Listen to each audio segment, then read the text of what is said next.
Hi, Chris. Hi, Bob. How you doing? I'm good. How are you? Getting by. Welcome to Blogging Heads TV. Oh, great to be here. This is the biggest appearance for me since I was on Inside Edition.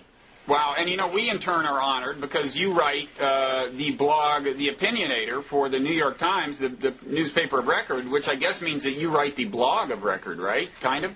I think so. I mean, it's not the only Times blog, but it's not. we can. It's the most prominent. Well, yeah, I'm. It's thank right you. there. It's right there next to like Maureen Dowd and Tom Friedman. It's behind the Time Select firewall. So highly prized is it? So enticing is it that they're using it as bait? That's right. And Mickey himself said that I personally am worth $50 annually. So that's I'd put it.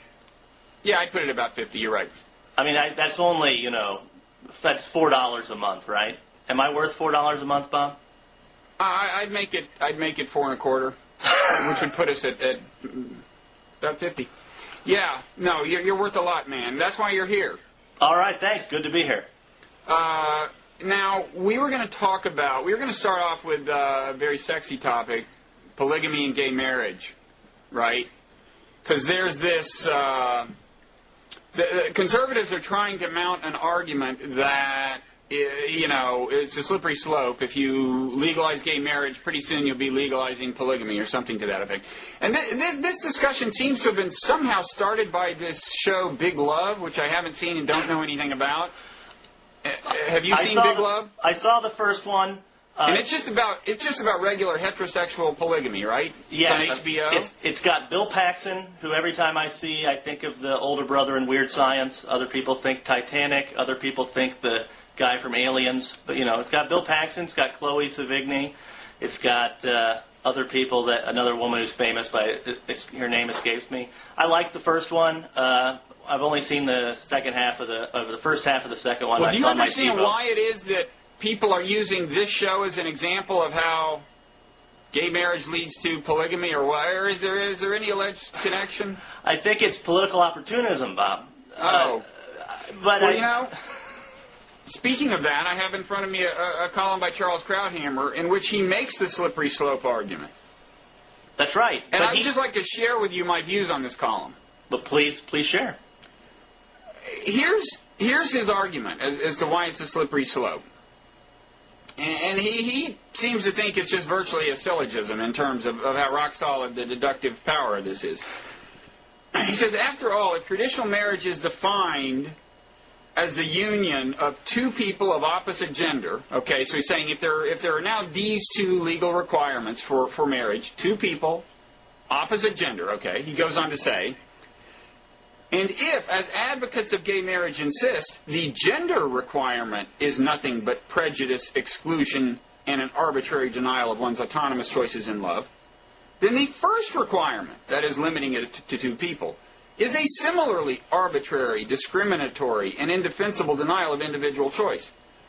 Now, I'm sorry, but I just don't think that follows. I mean... Well, it is true that historically the gender requirement has been the one that's been inflexible, and the number requirement is the one that we have historically been flexible with.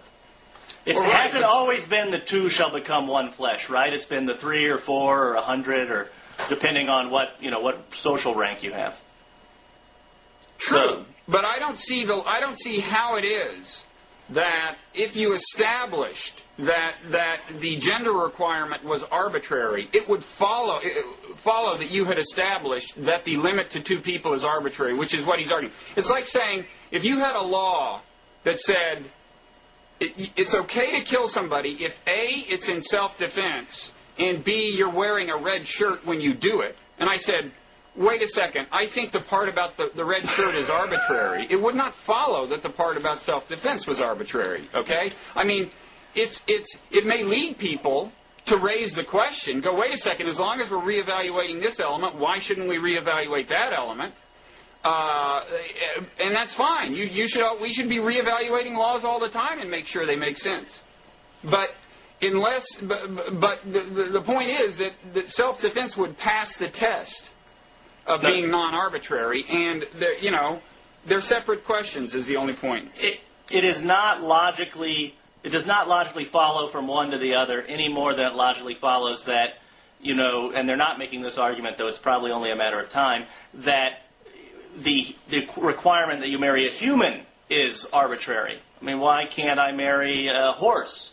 That seems ridiculous to even propose that, but it seems no more ridiculous to extrapolate that from gay marriage than it is to extrapolate polygamy, other than the idea that people actually, there are more polygamists than, horse marriers in the world. There are. Anyway, I just think they're separate questions if the question of gay marriage leads us to ask, is the ban on polygamy legitimate? I think, the question can pass the test. I mean, polygamy is actually known to lead to bad things. In societies that are polygamous, there tends to be either a lot of violence among males, or they tend to be highly authoritarian, because the rich, powerful men who have a lot of wives need to keep the unhappy camper men in line. There was a book by a woman named Laura Betzig called Despotism and Differential Reproduction, in which she traced the historical connection between polygamy and authoritarianism. So, I think if somebody wants to have the discussion about what's so bad with polygamy, I think there's an answer. Whereas it's not so clear to me that there's an answer about that there's something wrong with gay marriage. Although I admit it's a complicated question. We don't know for sure what consequences would follow. But it just seems that they're separate questions, and seems to me like a red herring. No, it totally is, and it also assumes that people in these polygamous relationships are in fact all consenting adults, when we know that many of them aren't, and the problem with polygamy has to do a lot with domestic violence and child abuse and sexual relationships with children and all kinds of things like that. That we clearly can draw bright lines there and say no, that's not okay. So we've settled that. And we only have 4 more things to settle. That's right. I think that that we've settled quite a few things already, Bob. Yeah, we could almost call it a day, but no. Let's go ahead and do the other 4. One of them you called my attention to. It was on the front page of the Times today. It is also related to gender, and it's an article about how the Democrats are fielding a number of female candidates in races that are very important, that are very close, where they have a real chance of, I guess, reclaiming seats or taking seats away from the Republicans, right? Is that the idea? That's the idea, and that, it's sort of like the Democrats embracing the mommy and the mommy party. It's, and if authenticity is what's so important in today's politics, and if Republicans are always trying to paint Democrats as stereotypically feminine, and that makes them seem inauthentic, doesn't it make sense then for the Democrats to run lots of women candidates? Wait a second. You're saying if the Democrats are being stigmatized as being inauthentic, like Al Gore and John Kerry were big sissies, but if they were women, they wouldn't have been sissies, would they, Bob? No. No, but if the charge is that Democrats aren't masculine enough, that might remain an issue if you run a bunch of women, right? I mean, wouldn't in theory you be vulnerable on that charge? Yeah, the question is the problem that they're too feminine, or is the problem that they're inauthentic? And that's a very good point. Those are two separate issues. I actually think, certainly on the authenticity front, I think there are reasons to believe that women candidates would actually help with that. I mean, and the reasons are maybe deeper than commonly appreciated. Rahm Emanuel asks in this piece, in an environment where people are disgusted with politics in general, who represents clean and change? Women. Like I said, I think there may actually be deeper than appreciated reasons. Well, that's a very sort of 19th century notion of femininity, right? That they're the reform agents. We were going to give women the vote because we were going to have less war, and they were going to represent this sort of this new perspective, this different voice, right? I mean, it's sort of been brought back, this difference feminism, but it is very of a piece with the type of things you hear people talking about in the 19th and early 20th century, why we needed to give women the vote, because they were going to bring this different cleansing perspective. And I think it's not possibly true why you see women being elected in foreign countries that are disasters. Liberia and some South American countries that have had corrupt governments that are far less equitable in business life and stuff than the United States, and those countries have turned to women leaders, I think, for precisely this reason, because they see women as this sort of cleansing agent. They're different. I would hope that the United States is somewhat beyond that, but hey, if it works, go for it. Oh, I'm not sure I'd hope that the United States is beyond it. I mean, I think there may be some actual truth to the stereotype. There's some speculation that there's actually a genetic basis for women being, in a sense, more authentic than men. I mean, it is. Last time I checked, it was pretty speculative, but there was a book called Peacemaking Among Primates by Franz de Waal, this primatologist. First of all, he noted that in the primate species most closely connected to humans, males were more opportunistic in their quest for status and power. That is to say, they could, on one day, a male could be incensed that another male had betrayed him, and on the next day, if it made strategic sense, he would ally with that male again, whereas the female chimpanzees were less inclined to sacrifice, to forget their moral grievances for the sake of status climbing. And he also adduced some evidence in the human realm, but as I recall, it wasn't all that rigorous. I mean, there wasn't all that much evidence available, but I think it certainly, I mean, anecdotally, there have been politicians such as, say, Pat Schroeder, say what you will about her. I think people got the sense that she actually believed in things, and I think one thing people don't believe about a lot of the male candidates who are floating around is that they believe in things. They think they're just, everything they say is focus group tested, and everything is cleared with a consultant and a pollster before they say it. And so it may be that female candidates would strike voters as less like that, and I'm suggesting might actually be like that. And I'm suggesting less like that. I'm suggesting also that it's harder to it complicates the Republican attack playbook when you're running against a female candidate. I think you saw this when Ken Mellman came out and called Hillary Clinton angry. This is a standard Republican attack. Use it against Howard Dean, use it against Nancy Pelosi, use it against Tim Johnson, use it against John McCain. I mean, it's a standard Bush people attack on people that they're running against. And suddenly, everybody blew up about it and said, whoa, are you calling her bitchy? What are you doing? Is this sexist? What's this all about? And aren't women allowed to get angry? And I'm sure Ken Mellman was totally confused by this and thought, no, I say this all the time about everybody. Yeah, that's a good point. And it's the Rick Lazio effect, right? He walks across the stage, shakes the thing in Hillary Clinton's face. People are suddenly reminded that she's a woman, and she's never more popular than when they remember that she's a woman. So it's harder to mount attack ads against women, you think? It's harder. And Christy Todd Whitman told me this, and in fact, she told me that when she first ran for governor in New Jersey, and she put up a negative ad against against the other candidate, and that her negative poll ratings went down. Now that's in defiance of all conventional political wisdom. Normally, you run a negative ad, your goal is to make the other person's negatives go up more than yours. But by going negative, you're going to turn off some people. And their only theory they could come up with, she said, inside the campaign was that people wanted to know that she could be tough. And so when she came out and did that, they actually liked her more. And she said, I don't know about in the House races, but she predicted that in a presidential race, that if Hillary were the nominee, that it's so superficial and it's so, image-driven that Lazio effect that she saw in the Senate race would be exacerbated and the Republicans would be sort of hemmed in even more. We traditionally think that that women have this double bind, right? That they have to behave in very narrow ways in politics. But a man running against a woman also is bound up in very complicated ways, and he's not allowed to punch her in the face, so to speak.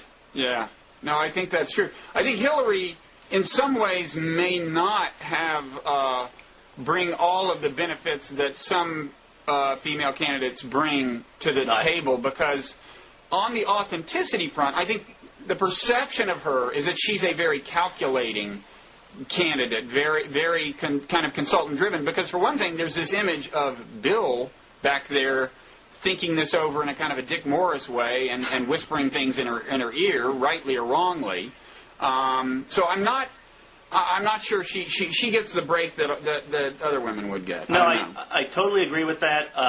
I do think to the extent that people are reminded that she's a woman, it'll help her and not hurt her. The other thing is that in terms of the masculinity question, are they strong enough to lead our nation into war? That only applies really to the president. I don't think people ask that question in the same way about a candidate for Congress, which is what this Times piece is about. And that's true too, right? People are going to, far less concerned about having, if they have that concern and that stereotype, they're not far less concerned about having one congresswoman. They're not going to think, oh, she's running the military, and so I think that. But I think people might be more likely to accept a woman peace candidate than a male peace candidate, and this has to do with sort of gender stereotypes and things like that, and that's just as speculative, and I have no real evidence for it. Yeah, but that's interesting. I mean, the contrary argument would be that the male candidates whom people tend to trust to make peace are the candidates with the hawkish credentials. Nixon can go to China, Ariel Sharon can withdraw from Gaza, and so on. So well, this is after, within the male gender, the logic almost works in a different way. Well, that's after they've been elected, right, though? But when you try to run a military peace candidate, a McClellan or someone like that, it doesn't work. Could be. Of course, it doesn't work no matter who you run. So, but that's a message of despair, and we bring a message of hope on Blogging Heads TV. That's right. That's right. So what's hopeful? What's the next topic that's going to be? Iraq. Speaking of hope. Just as a veritable rainbow. Let's see. We were going to talk about this, these so-called to hell with them hawks. The Republicans, right. There's been this, I guess, was the term coined by Rich Lowry, the editor of National Review? It was. It was actually coined in The Corner, which is National Review's sort of group blog by Rich Lowry. And then from there expanded into a whole cover story in National Review. Mm-hmm. And so it's all, Rich Lowry sniffing in the wind, partially because of his own publication, right? Because of William F. Buckley and John Derbyshire and a number of other National Review contributors who have turned against the war. And he says, you hear quietly in conservative circles people basically saying, screw them. To the Muslim Iraqis world. Or Muslims or foreigners. The That's point right. being, look, if Iraq falls apart, that's their problem. We should tend to America's interests, and in this case, that means getting out of Iraq, I gather. Is Derbyshire in favor of withdrawal? Derbyshire wants to get out, I think. He says it's a failure. Did he favor the war going in? I think so. I mean, look, Buckley Andrew Sullivan's the expert on John Derbyshire. I don't know that. I mean, but I think that's right. We can add in the corrections if it's wrong, but we'll pretend that it's right, that he supported the war and he has now. Let's just pretend we're right about everything, okay? Let's just make that the rule. And then there are other people that call themselves to hell with them hawks, or now the term proposed in the American Spectator is endgame conservatives, and maybe they don't want to withdraw, but they want to abandon democratization. They want a much more, a much less sort of namby-pamby war from their perspective, right? Saying, why are we tiptoeing around these Iraqis if we're going to? This is sort of the Vietnam, the exact analogy of the Vietnam argument, right? We need to bomb them back to the Stone Age. Why are we fighting with one hand tied behind our back? To hell with them. If we're going to win this war, let's go. But what are you going to do then? Occupy Iraq? So a lot of them have said, well, John Derbyshire says exactly this in a piece you forwarded to me, in which he says, he looks with equanimity at the notion, not equanimity. He looks with sort of total lack of regard for Muslims killing each other. He says that's fine. Let the Middle I have East. the quote here, and it's I found it kind of creepy and disturbing. I mean, what he says is, I am willing to confess, and I believe I speak for a lot of other to hell with them hawks, that the spectacle of Middle Eastern Muslims slaughtering each other is one that I find I can contemplate with calm composure. I mean, I'm sorry, that really grosses me out. Just what kind of moral foundation, if any, that betrays. I mean, the topic sentence for this paragraph is, he's outlining the platform of these to hell with them hawks. He says, we are not distressed by the misfortunes of people who hate us. Well, you could argue about that, but even if we accept that as the premise, even if we stipulate the validity of that, I mean, does it follow that all Middle Eastern Muslims are people who hate us? He says, again, the spectacle of Middle East Muslims slaughtering each other is one that I can contemplate with calm composure. So that's a kind of the moral argument for not caring. Then there's a separate argument, which is just to not see our interests as intertwined with them. In other words, we don't have any stake in whether or not Iraq falls apart, which I think is also false. Well, the irony here is that this is the exact kind of thinking that got us into Iraq, right? Conflating all Muslims with all terrorists and all people who hate us, and, we ought to go get them because they're bad, and now it's, they're bad, so to hell with them, let them kill each other. Well, I mean, yeah, I think there was some of that. I think there was some kind of false aggregation, although I think Derbyshire supported the invasion. In general, people who supported the invasion at the time were depicting Iraqi Muslims as our friends and the victims of the tyrant Saddam Hussein, whom we were going to liberate. Among elite opinion makers, yeah. I would say that was an argument that was floated very broadly. It was a central part of the rhetoric, is that we're going to liberate these people who are innocent victims. So, I mean, assuming he did support the war, how he turns around now and contemplates with no displeasure their suffering, I'm not clear on. But leave aside the morality. I just think the pragmatic argument is wrong. I mean, I think we do have a stake in chaos not engulfing the Middle East. It's almost surprising that that's a position you have to defend, but I think it's certainly the case. Now, if you can convince me that withdrawing is the most conducive to an end to the trouble over there, and it could be, but I'd have to be convinced of that before I'd favor it. I mean, we obviously have a lot of bad choices in Iraq. I mean, to be fair, we had bad choices before we invaded Iraq, probably, right? I mean, there was no obvious thing to do. Lots of people were ambivalent about the war. That's why people were able to... I mean, my ultimate conclusion was if you're ambivalent about war, that's not enough. But this administration, their whole position is, well, if you're ambivalent about war, we should change the burden of proof now, right? The burden of proof now is, well, if you're ambivalent about war, that's good enough. The burden of proof is on peace, not on war. You need to prove to us that Saddam's not dangerous, that we don't have to prove that there's an imminent threat. But Rich Lowry makes a point in this To Hell with Them Hawks piece I think is very good, which is that it's very impressive that Bush has maintained support for his foreign policy in the Republican base. This is not his base. Foreign wars are not in the wheelhouse of people from Nebraska, people from Kansas, people from Iowa, Republicans from those states. These are people that have only been to Washington D.C. once in their lives, much less foreign countries. So how has he done it? How has he sustained their support, assuming he has? It's kind of falling apart now, right?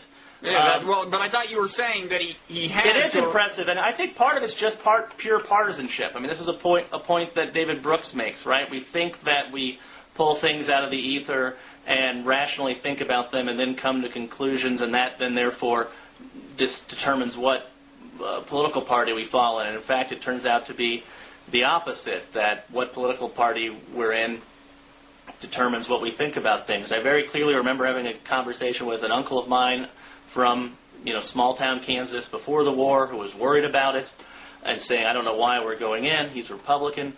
And then the next year he was visiting me in Washington here for something, and he said, I don't understand why the media keeps attacking President. We're at war. And I remember thinking, wait, you were not against, but, you thought this war was a bad idea a year ago. And I think, there is sort of a rally around the president effect, a rally around your president. Well, there usually is with wars until they start, going badly, which this one has. Obviously, 9/11 has given him a halo that, is just now, he's sort of reverting to where he was on September 10th.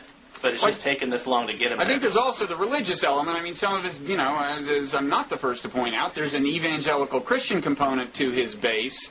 And some of them have, religious reasons for thinking it's a good idea to invade, and even some of them, I think, even actually welcome the instability. Somebody it wasn't at a press conference, I think, but did you see the clip where somebody in a Q&A session asked Bush whether he agrees with some evangelical Christians that the trouble in Iraq is a sign that the apocalypse is at hand? Did you see that? And he did not. He sort of hemmed and hawed on. I mean, he didn't say no. I know. He didn't say no. He was, first of all, completely stunned. I heard it on the radio. I wish I could have seen the expression on his face. And he kind of avoided saying no. I think he finally said something like, "That's not the way I had looked at it," or "I hadn't looked at it that way," which is nonsense, of course. He's definitely familiar with this argument. But that's part of the base that I think is supporting a certain amount of the Middle East policy for religious reasons, and maybe they'll be the last ones to go. Well, this is a question you ask yourself about Bush all the time when you say he's certainly familiar with this argument. You ask yourself about Bush all the time. Either he knows this and he's not telling the truth, or he doesn't know about this. And it's never clear which one is scarier, but neither one is acceptable in the president. And this was true when he was a candidate against Al Gore. I remember in one of the debates somebody asked him about his Social Security plan, about the transitional costs and how are you going to pay for it. And he, gave an answer that was either totally dishonest or evidence that he had no idea that this was the case about Social Security privatization. And neither one was okay. Well, that's a great segue to our next topic, because I will introduce evidence in the course of it that it's another example where either he's lying or he is in a state of amazing ignorance about an extremely consequential matter. And that topic is, you brought to my attention this Jonah Goldberg piece in the LA Times, arguing that he shouldn't be so apologetic about the Iraq War, right? That's right. Jonah's basically saying, I say Jonah, I've never met the man. I did sit next to him at the sneak preview of Return of the King, but I didn't introduce myself just because I thought it was sort of too close geeky. Enough. You can call him Jonah. Okay. Please, call him Jonah. I met him like 18 years ago and haven't spoken to him since, but I'm going to henceforth call him Jonah on that basis. So anyway, Jonah Goldberg writes this piece that says,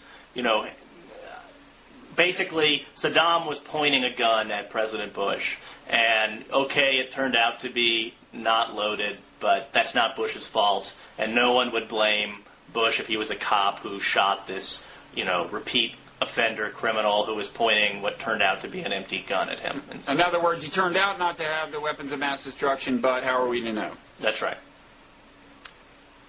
You want to know what problem I have with that, or did you have something else you were going to say about it? You go first, and I'll go after you. Okay. Although if I do my job effectively, there will be nothing left to say. All right. Okay, that you're right. He has this analogy. He says the fact that Hussein turned out to be bluffing about WMD isn't a mark against Bush's decision. And he brings up this cop analogy, and, if a guy's pointing a gun at a cop shoots him and asks questions later. Well, the problem with this terminology about bluffing, although it's true that in the past Saddam Hussein had bluffed, at least had tried to cultivate the impression that he had WMDs when he didn't. If you will think back to the weeks immediately before the invasion, he was not bluffing. He was doing the opposite of bluffing. He was saying, I don't have any weapons of mass destruction. He said that explicitly. We said, well, wait a second, we don't believe you. You have to let in UN inspectors. He let in the UN inspectors. They were being allowed to look wherever they wanted to. Bush is the one who told them to get out.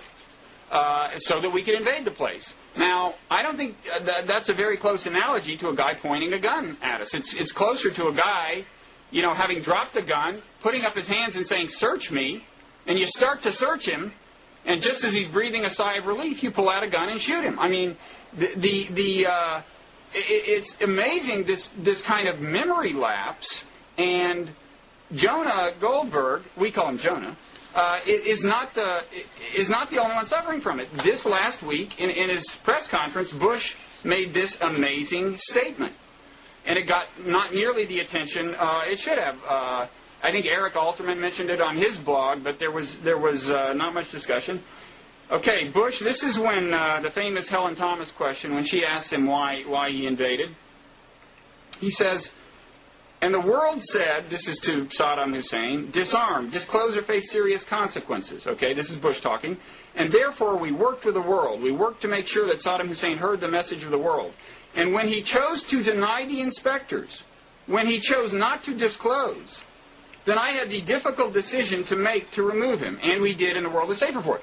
I mean, that's just not what happened. And this is the second time Bush has indicated that he's fabricated a false memory to justify the war. He said this months and months ago. Yeah, this is then not there the was first... a big uproar about it. This is not the first time he said this. No, but why didn't this get any coverage? I mean, major newspapers all found something else to lead with. I mean, I think your newspaper, not to Monday Morning Quarterback, led with Bush acknowledges that he's spending political capital on the Iraq War. Well, duh.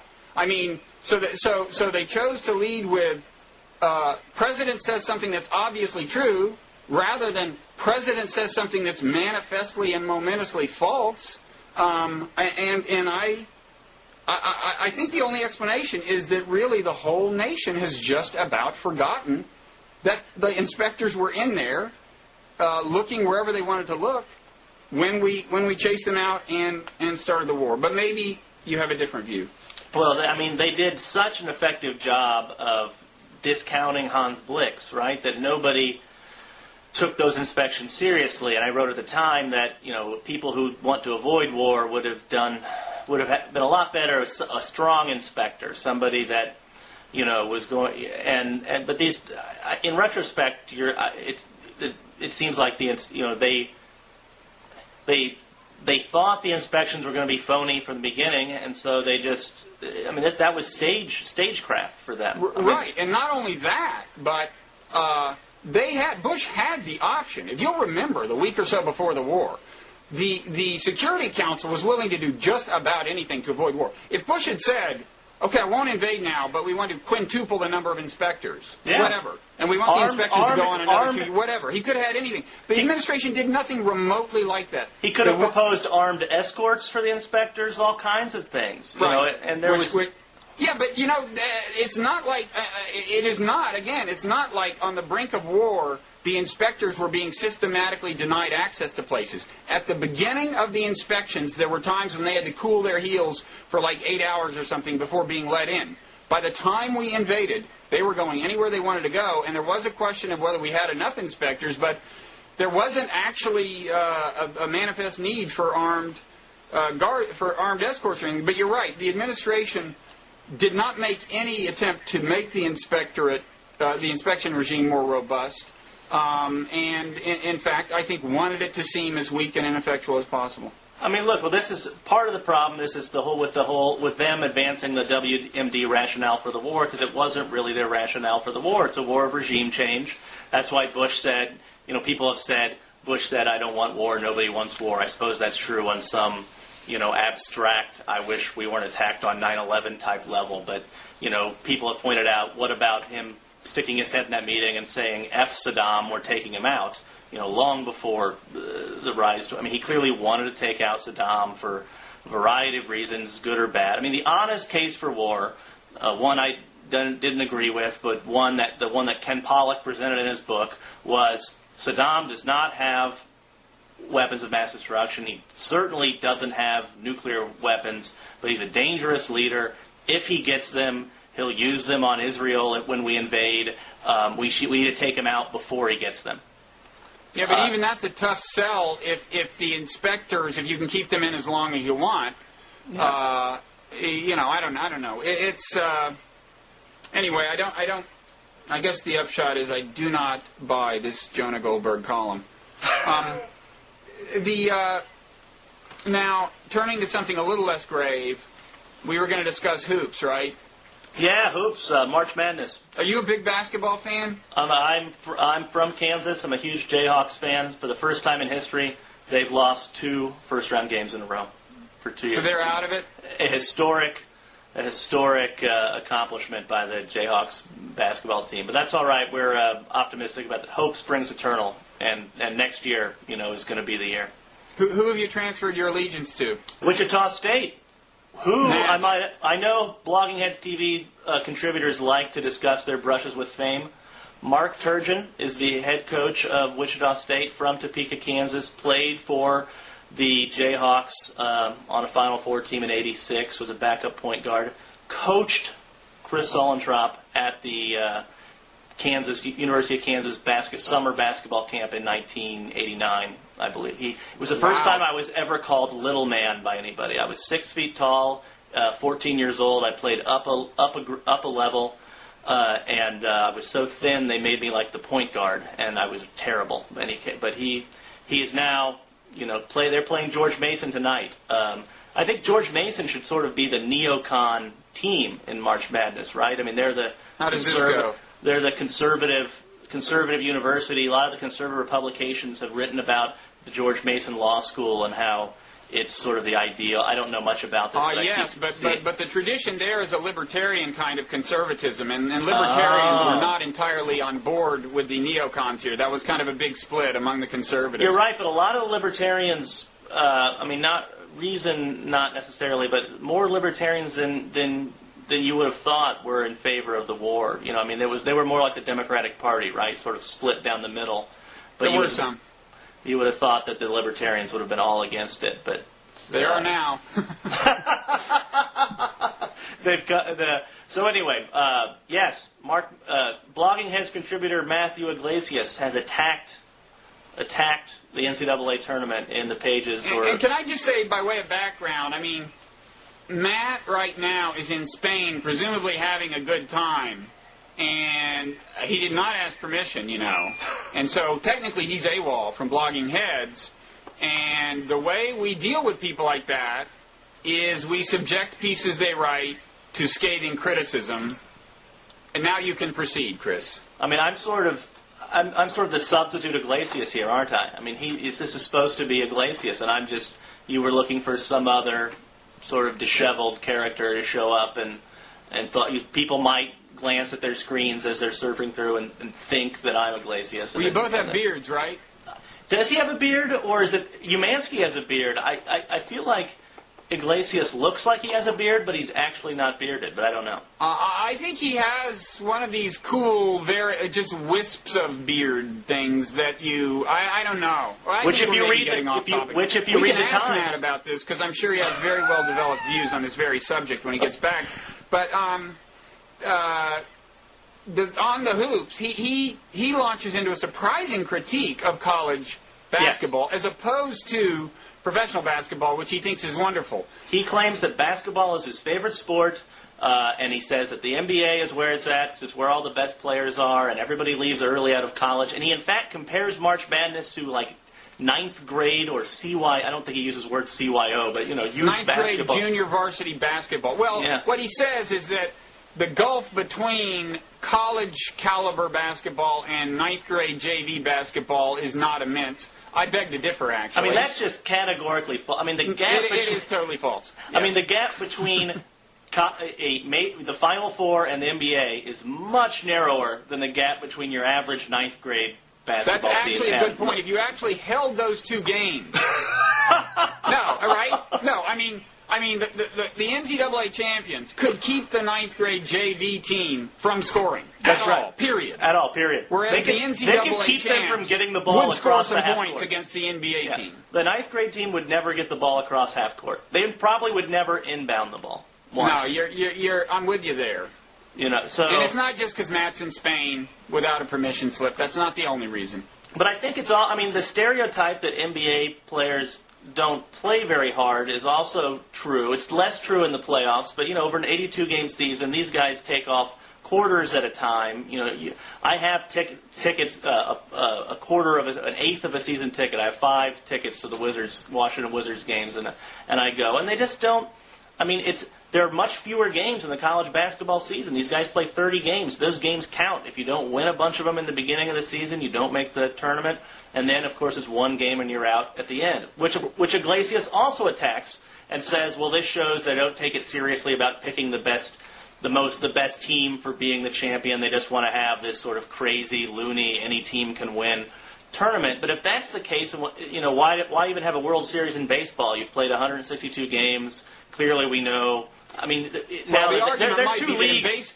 In baseball, there are 2 leagues, have but why have series? Well, series, at least at the playoffs? Professional level, and maybe his complaint is that anything can happen in one game, whereas when teams play best of 5 or something, it's a different story. Well, that's true, right? But if the point is just to pick the best team, I mean, why have playoffs in baseball? You've played 100. I mean, we could have World Series because you have 2 different leagues, and it's hard to compare. We don't know because they played a sufficiently different schedule which team is better than the other. But go back to the pre-1969 baseball schedule where you won, you played, there was no playoffs. Everybody was in one division, and you went straight into the World Series. Anyway, I'm a huge college basketball fan, and I think basically Iglesias hates our troops. Basically, Iglesias what? He hates our troops. I mean, this argument shows that he's not an American. I think now there actually is a political subtext that he did not mention. Now, first of all, I want to say that there was somebody on I think the Tapped blog, which Matt writes for sometimes, who had a fairly effective response, noting among other things that in college the players in the NCAA tournament, they want it more in a way because they know for most of them it's this year or never, and in fact. And that adds just a kind of innocent excitement to it. And that's even truer by virtue of what Matt complains about, which is that some of the best college players leave early for the NBA. Well, if that leaves more players who aren't going to go to the NBA, then this truly is their last chance to do great things. And that's why you see this incredible enthusiasm. It's kind of like the Olympics were back in a more innocent age in terms of the purity of motivation. And one of many reasons I like it, but the political subtext I was going to mention, which Matt doesn't address, involves issues of race and ideology and so on, and it's that college ball is professional ball is more like inner city ball, and college ball is more like kind of white suburban ball. There, as white suburban ball is coached, I mean, with more of an emphasis on passing around, looking for the outside shot, and less emphasis on individual stars driving the lane and so on. There's less one-on-one. There's certainly a lot more ball movement. But it's a more aesthetically pleasing sport, in my opinion, because of that. But I agree. I mean, the team level coordination is one of the great gratifications of watching college basketball. I mean, the rules are designed to exaggerate this distinction. The shot clock is longer in college ball, and I think is it not still the case? Maybe they changed this rule. In the NBA, it used to be that a zone defense was illegal. Was illegal until recent years, and there's still some rules like this. There's a 3-second call some on rule defense. That discourages the kind of defense. Well, we should say a zone defense discourages driving the lane. It makes it a little harder to do, makes penetration harder, encourages passing and outside shooting, and and for a long time the NBA was banning that, and still has some, I guess, rough approximations. They have some elaborate rules that, I mean, they no longer have the illegal defense, you can't play zone rules, but they have some other rules that discourage this and help people isolate in one-on-one, which is still basically, I mean, the Suns don't, right? The Phoenix Suns play basically a very exciting team to watch, play much closer to a college style of basketball, and they are only able to do that because of the new defense rules. So the NBA is getting getting better in that respect. Well, and the so-called Princeton defense has made inroads even at the professional level, and that's more of a kind of a team-oriented game. But it is sometimes said, I mean, when you say I like college ball, I like the team play, there are people who will accuse you of having a cultural bias in favor of suburban white play as opposed to inner-city black play. So I don't know if that was Matt's his inner liberal speaking. He doesn't raise that favoring objection. The NBA style of play, but we can ask him about that when he comes back. He doesn't raise that objection. I do wonder whether the rise of what they call the mid-majors in college basketball, which is the George Masons and the Wichita States and the Bradleys, if it represents the trickling down of the phenomenon we've seen in the NBA, which is more international players, and that's not just because of globalization, but that's because, as American players like Kenny Smith have said, Americans don't play as good a basketball as they used to. Same phenomenon at the World Baseball Classic, where the more talented American baseball players got beat out by less talented foreign baseball players who played a better brand, a more fundamentally sound brand of baseball. I mean, the quality of baseball in the World Series is dramatically worse than what it was 10 years ago, I would argue. And basketball, too, if you go back and watch, Magic Johnson and those teams and the old Celtics and even the old Bulls, the caliber of basketball is much higher. The athleticism is higher. I would say. Well, now that was an athleticism era is more of tremendous accomplishment at the level of team coordination. That's right. Especially the Celtics of that era, but also Magic Johnson's Lakers. I mean, Magic Johnson became a star largely by enabling other people to score points. I mean, that was half his game, was the miraculous assists. So that was kind of a golden era in professional ball, I thought.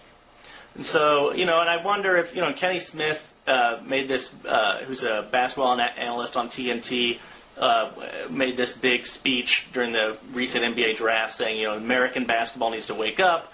Why are all these foreigners being drafted? Why aren't our players, playing better? And I think you're seeing, and we need to teach better basketball, play better basketball, not just rely on athletic ability. And I think you're seeing that trickle down to the college level the same, where teams with less talented players playing a more fundamentally sound brand of ball can win. And I think you're seeing it in the NBA. Look at the Chicago Bulls, a team that doesn't have that many, any superstar caliber players, but is about 500 and is a few games out of being in the playoffs. I mean, the Detroit Pistons are a much more talented example of that. I mean, they have a bunch of very good players, but many of whom were stars in the Final Four. Many of whom, and they play a fundamentally sound team brand of basketball. So do the San Antonio Spurs, although they have Tim Duncan, a superstar. So anyway, I'm way off topic. I mean, as far as the growth of foreign competence in basketball, I mean, in a way, we should be proud of that.